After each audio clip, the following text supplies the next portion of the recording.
shocked to their very core. They couldn't believe that we were eating potatoes for breakfast, because in the Netherlands, potatoes are something that Dutch people like to have primarily for dinner. It is part of this typical meal of aardappel, vlees, groente, the AVG, yes?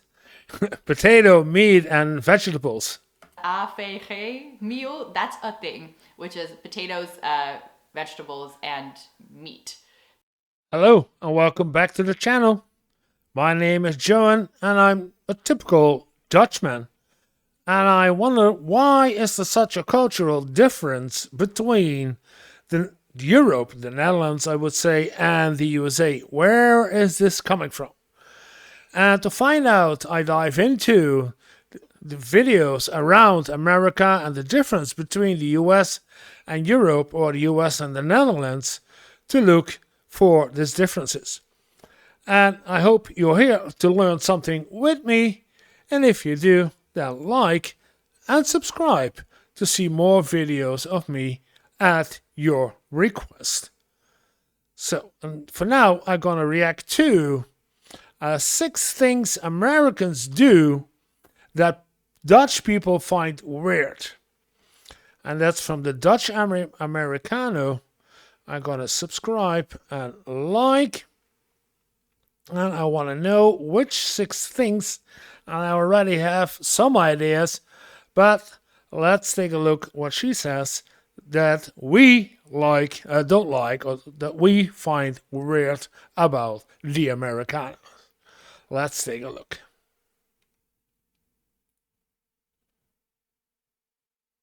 Hi everyone, my name is Ava and I'm an American living in the Netherlands. And today I wanted to tell you about a few things that those darn Americans do that Dutch people think are weird. So those darn Americans. just like any place, America is also unique in doing certain things that makes the rest of the world go, huh? And let me tell you, as an American living abroad, I get to hear about these things all the time. People keep asking me, Ava, I've noticed Americans do this. Why do you do that? Well, I can't promise you that I'll answer these questions in this video, but I wanted to share some of these things that I keep hearing over and over, and also things that I've noticed that my partner, my wife, finally getting a little bit more used to saying wife instead of girlfriend. So that's progress, my friends. So these are things that she has also noticed and we've talked about, so let us get into it. The first thing that I wanted to share with you has to do with the American way of conversing. American conversation styles are so interesting to me. Well, actually, as a linguist, I find conversation styles Oh, she is a linguist. Okay. in different cultures just very interesting. There's a lot to say and each culture does it a little differently. And America is no exception. I've made videos about this, but here's another thing that I have not mentioned before. And that is when you say, how are you in America? First of all, all the Europeans and everybody else in the world is like, what? Why do Americans do that? Why do you say, how are you when you How are you? Yeah, okay. don't actually ask the question? I do want to say that there's the how are you when you're sort of passing somebody or when you're like on your way to doing something. And it really just means hello then. And it also has a different intonation. It's more like, how are you? And it's a different intonation. It's also really fast. Just say hello. We would. Okay. But then there is the, how are you? You know, where you really get Then you are really interested in how the other party is doing, the other man, woman you're talking to. it as an interlocutor that is a question. Americans do also use how are you in that way. Isn't that mind-blowing that Americans will ask this question and actually expect a response? It shouldn't be that shocking. You know, Americans are also people. Not all of them are sociopaths. What? Are you people? They want to know how you're doing. And in those moments, it is a genuine question. What is interesting is the responses that Americans give in this case. An American is taught that the proper response to how are you is good and how are you. And as much as you might think that this sounds Good. How are you? How are you? Oh, I'm terrible. I had an illness last week and my wife went, no. Just say, good. How are you? Sounds like something you learn in English class. It is very much a thing that people do. I also immediately respond, good, how are you? Like very quickly, I don't even stop to think about it. Now, the thing is, Americans, I find, typically don't mean what they say. Or rather, they say one thing and mean something else. Okay. Read between the lines. So when an American says, good and how are you? Or I'm doing good. So basically, with the word good, they're saying they're doing fine. There is nothing out of the ordinary to report. So keep that. To a stranger. Because are we talking about someone you met on the, within your friends, or someone you already know, but to a stranger? That in mind, because in the Netherlands, if you say, ja, het gaat goed met me, that means you are like doing well, you're thriving. Things are going good for you, which is what the word good means.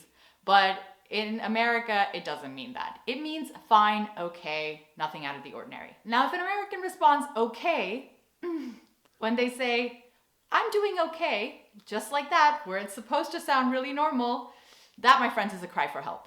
You need to drop Yeah, I get it. I'm doing okay. everything and be there for this person because they've admitted to only being okay as opposed to good. That is a big thing in America. That's not a normal thing to say. Whereas in the Netherlands, if I said, yeah, prima, and some people even say, oh, prima hoor, like I'm doing fine. She talks good Dutch. And fine is good enough in the Netherlands, but not in America. In America, you want to be doing good or great. So if you say, I'm great, that means you're doing good. You're thriving. So you see, my friends, in America, we like to up our game a little bit. So we have high expectations so that no matter what we do, we will always come short and be unhappy about it. So the second thing I wanted to talk about. Okay, let me know in the comments how you think about this. Do you do this also on the street, talking with a stranger? It's only within your family or acquaintances or your friends? Is breakfast. Now, breakfast customs around the world can lead to feuds. People are always in debate and argument about what is the best breakfast to eat, or different cultures will find different restrictions on breakfast or different ways of eating breakfast strange. And my opinion on this is like, to each their own, and if I like something, I will not hesitate to adopt it into my own diet because I am a big foodie. Loving different cultures comes with loving different types of food. But Yeah, I talked about it yesterday in the other video again. Breakfast depends on where you are in Europe. Higher, lower in Europe. this does not stop the world from sort of comparing breakfast notes with each other. And that also holds true for the Netherlands and the United States. So Americans find Dutch breakfast interesting. Do I find Dutch breakfast interesting? Abso-freaking-lutely. Because for instance, the idea of eating chocolate sprinkles for breakfast seems outrageous and so scandalous. Whereas in America, we do have Pop-Tarts, chocolate chip muffins, chocolate chip pancakes, and cereal, all of these things that are also quite sugary. Oh, and not to mention that we are pretty okay with spreading Nutella on our toast, but when it comes to chocolate sprinkles, oh no, no, no, no, no, how scandalous. And similarly, in the Netherlands, Yeah, we do. Dutch people find American breakfast extremely interesting. And the thing I've heard over and over again is no, not the portions, but yeah, the portions. But surprisingly, the fact that Americans eat potatoes for breakfast. When Yeah, okay. I did not know this about Americans. I know this from the British because they often had some kind of a potato dish along with the eggs and the beans and they eat in the morning. But from the Americans, I did not know. I assumed, but I'm wrong. I assumed that it was, like she said, cereals, all those kinds of breakfast with milk. my wife and I were living in the US and we had people from the Netherlands visit us, well, visit her, so her friends, and we would take them out to brunch. We both, me and my wife, loved getting like scrambled eggs, toast, and home fries. That was just the combination that we loved. Home fries. Home fries. I don't know what it is. Let me know in the comments what it is. Home fries. And why you're down here. Like. And when these friends would go out to brunch with us and they would ask us, hey, what do you like to eat at this place? We would tell them, and then they would be shocked to their very core. They couldn't believe that we were eating potatoes for breakfast, because in the Netherlands, potatoes are something that Dutch people like to have primarily for dinner. It is part of this typical meal of aardappel, vlees, groente. The AVG, yes. Potato, meat, and vegetables. AVG meal, that's a thing, which is potatoes, vegetables, and meat. That's like what people think of when they think of like Dutch standard food, other than the mushed and fried stuff. So time after time. Yeah, sometimes we take French fries in as lunch, but most of the time potatoes is something that belongs at the dinner. Every time we went out for brunch, they were Dutch people who would be completely shocked.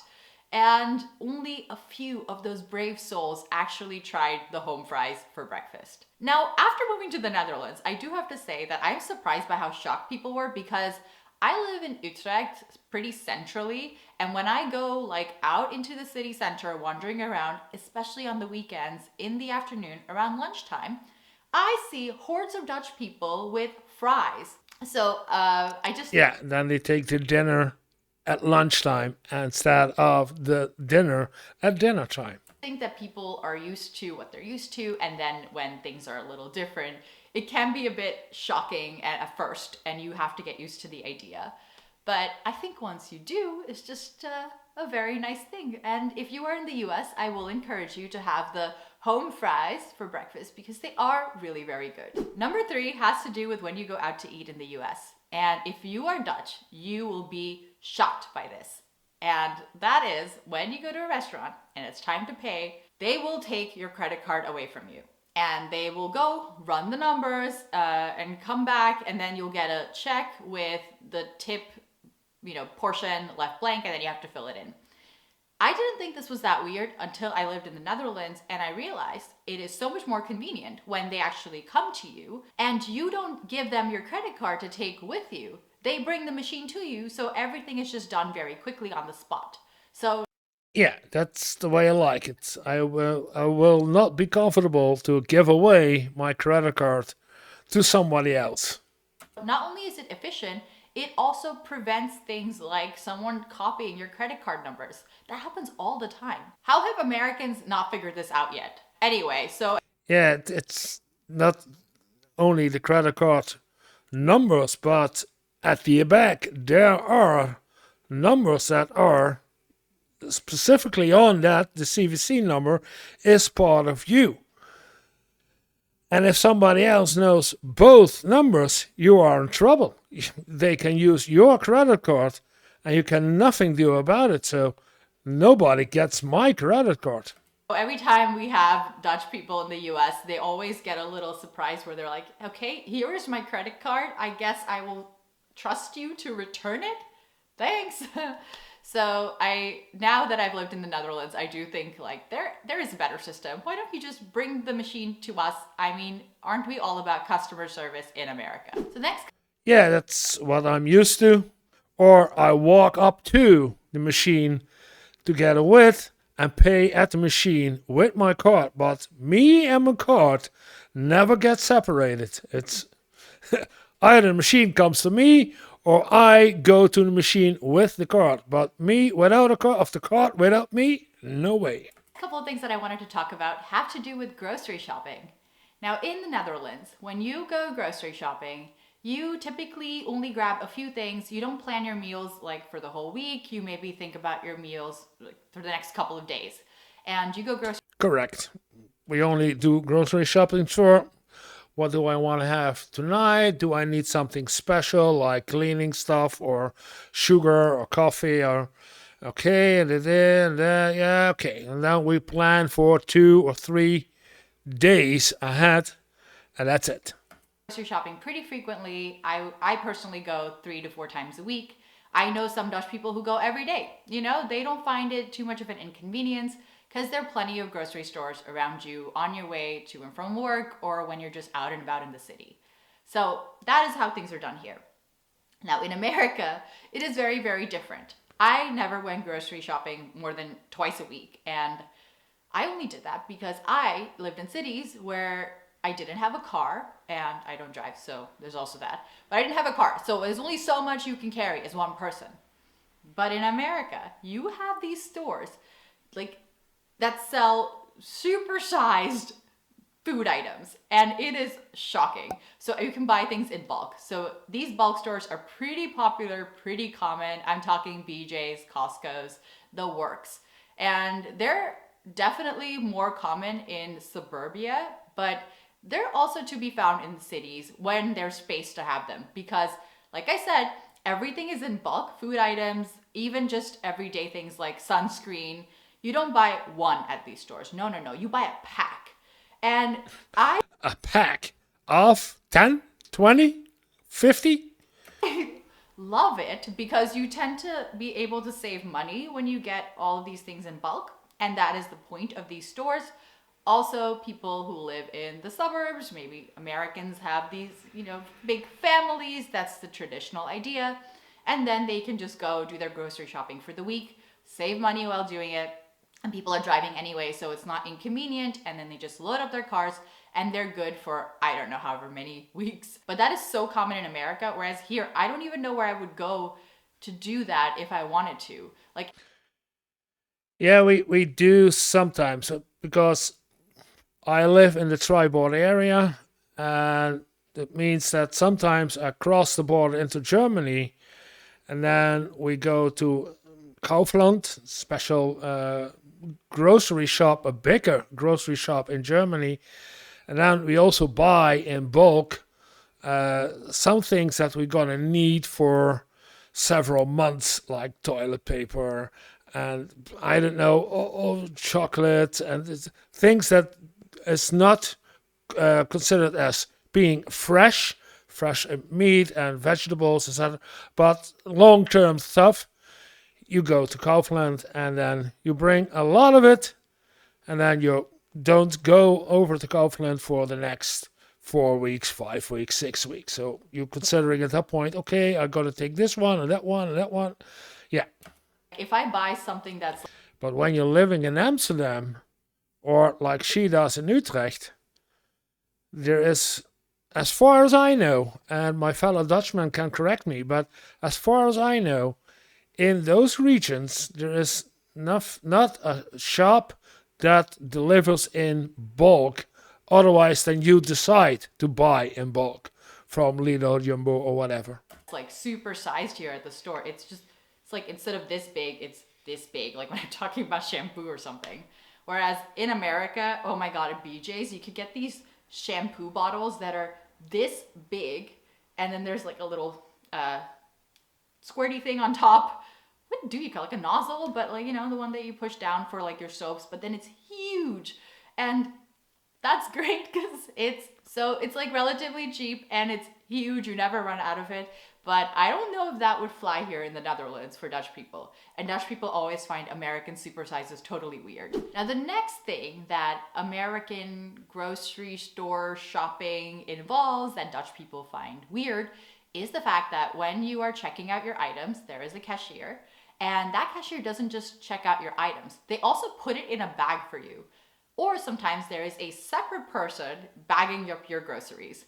And this is fairly common. I wouldn't say every single shop or grocery store offers it, but it is really very common because they will just scan your item, and instead of giving it to you and leaving you to your own devices, they will just put it in a bag for you. In the Netherlands, that is not the case. This would never fly. I think Dutch people find this very strange, and I know because all those Dutch people who visited us in America, and my wife, when she first moved there, she was so embarrassed. She was like, I felt so bad. They were bagging up my groceries. And I was like, yeah, that's their job. They're happy to do it. They don't want you to put the eggs at the bottom, makes sense.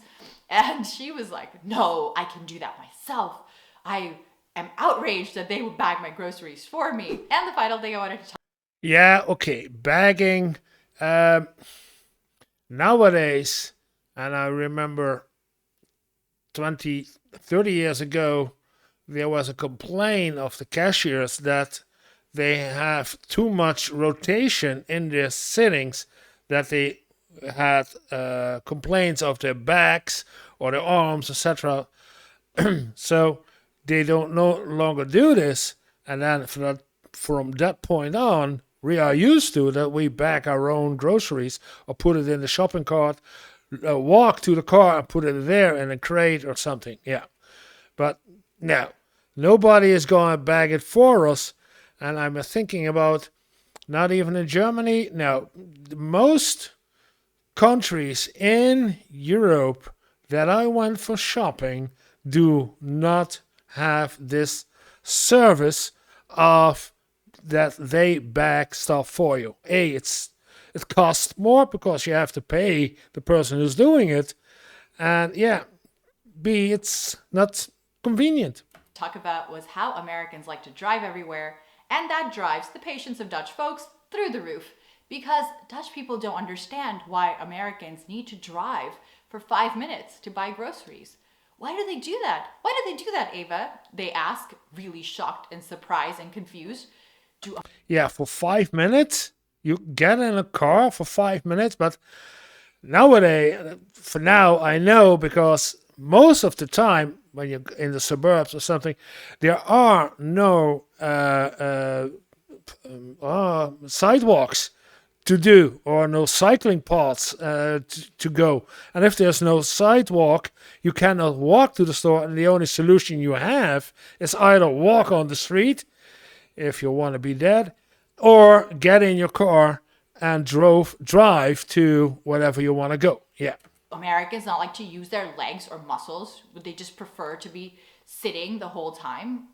Well, maybe. But honestly, living in cities, I didn't get the sense that Americans drove everywhere. But my parents now live in suburbia. And I also have friends who have siblings moving out or friends themselves moving out into the suburbs. And then you see why it is that people drive everywhere. And that is because they have no choice. So I was talking to a friend on my recent trip to the US, Yeah, I expected it. There's no alternative. and his siblings had just moved out to the suburbs. And he was like, yeah, they live near the train station. And that is the plus of them moving there. That's why they chose this location. That's great. But it is a 5-minute drive from their house to the train station. Yeah, that's super illogical. You have a suburb with, I don't know, 100, 200 people living there, and they have to drive to the train station to get a train. Yeah, if I'm already in my car, then I drive on. Why should I drive to a train station to get into the train? It's ridiculous. And if they were to walk that would be 40 minutes. And at first I was surprised, but then I remembered all of my experiences in the suburbs, even living in New York City, there's suburbs around it, and it's really not very safe or convenient to walk because you often just see highways and busy roads. And then you can't walk it because it's too dangerous. I do have to say that not Yeah. I get it. It's like I said, it's way because there are no sidewalks, and public transportation is, yeah, let's say it sucks. everybody hates driving. They do really like it, especially if you grow up driving everywhere. People really get a lot of joy out of it. So I don't want to diminish that. It's not that just because I prefer walking doesn't mean other people should. So I know lots of people who are very happy driving everywhere, and they do like to go outdoors and into the parks where they live and get their exercise and movement that way. So that was what I had to share with you for today. If I left anything out, please feel free to let me know in the comments down below. Yeah, thank you. It's a good video. Some of these things I already know, what we do find strange, and what you people over there are doing. I hope that I could enlighten something, but I learned. And if you did learn something too, then like the video and subscribe. and we will see you in the next video.